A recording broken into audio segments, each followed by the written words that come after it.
Hey, and welcome to No Recipe Required. I'm Dave, and tonight I'm going to do a mashed potato and cauliflower dish for you.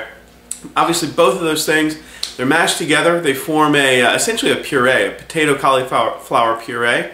It's really super delicious. I love that combo of mashed potato or potato and cauliflower. But in addition to being great tasting, it also is a great way to get another vegetable into your diet, and it's really easy to do. Let's go ahead and get to it. Okay guys, so for our mashed potato, cauliflower mashed potatoes, we're going to do a little technique here to just pull the florets off of a head of cauliflower.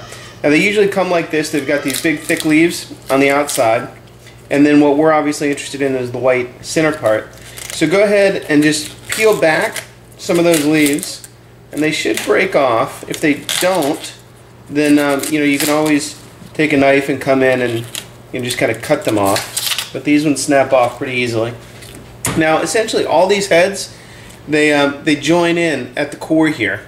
So what you could do if you want to use the entire head is really just take a large knife and go right through that core, take that guy off, and then you'll pretty much be able to break everything apart. I don't need the whole head of cauliflower, and if I don't need it all, I like to keep the rest of it together.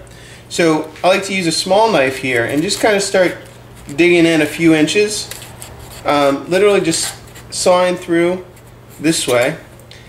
And once you break some of those fibers up, it should be pretty easy to pull the pieces off and out like that. And then once you got 2 or 3, you can really see the structure in there, and it becomes really easy to just take 1 or 2 out, and that's all we need. Okay, so I've got our potatoes here for our mashed potato and cauliflower dish. Really, it's not any different, or not much different, than regular mashed potatoes. I've got diced potatoes, maybe 2-inch pieces. We're gonna boil them off until they're tender in nice room temperature, started in room temperature water, and then just before they're tender, I'm going to go ahead and add my cauliflower to that same pan.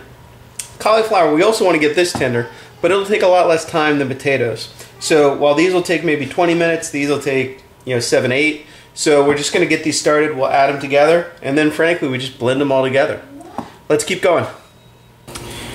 Okay, so my potatoes are just getting to that tender point. They're not nearly done, but they need another 5 to 10 minutes. So I'm going to drop in my cauliflower, and I like to use maybe 1/3 the amount of cauliflower as I have potato. So those will take less time. We're looking for them all to be nice and tender. If they end up not being tender at the same time, then what I would do, I just remove the cauliflower. If the potatoes are done, take out the potatoes. Cauliflower is done, take out the potatoes, or take out the cauliflower. Just cook whichever one needs a bit longer if you don't get the timing just right.